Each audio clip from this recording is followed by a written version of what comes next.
Сәлеметсіздер ме, оқушылар? Бүгін біз органикалық химиядағы маңызды қосылыстардың бірі фенолды қарастырамыз. Біз оның құрылысын, қасиеттерін және өндірістегі қолданылуын толық түсінеміз. Фенол дегеніміз не? Фенол бұл ароматты сақинаға байланысқан гидроксил тобы бар қосылыс, яғни бұл жай спирт емес, өйткені гидроксил тобы бензол сақинасына тікелей жалғанған. Формуласы С6H5OH деп оқылады.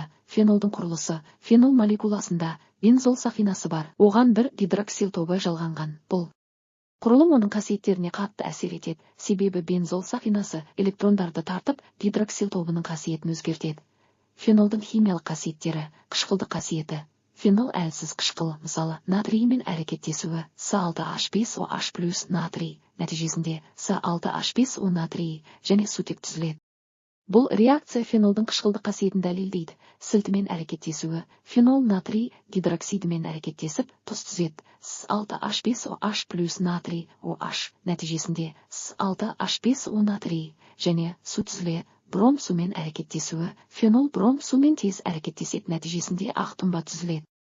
Бұл фенолға тән сапалық реакция, тотығу реакциясы. Фенол оңай тотығады және түрлі өнімдер береді. Фенолдың қолданылуы фенол өндірісте өте маңызды.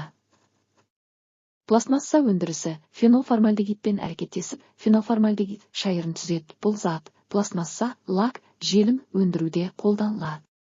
Мысалы, бакелит. Фенолдың адам ағзасына әсері: фенол улы зат, ол теріні күйдіреді, тыныс алу жолдарын зақымдайды, жүйке жүйесіне әсер етеді. Сондықтан онымен жұмыс істегенде қауіпсіздік ережесін сақтау өте қорытынды. Фенол ароматты сақинасы бар ерекше қосылыс. Ол спирттерге ұқсас, бірақ қасиеттері өзгеше, қышқылды қасиет көрсетеді. Өнеркәсіпте пластмасса өндіруде маңызды рөл атқарады. Химиядағы әрбір қосылыс біздің өмірімізбен тікелей байланысты. Фенол соның айқын дәлелі.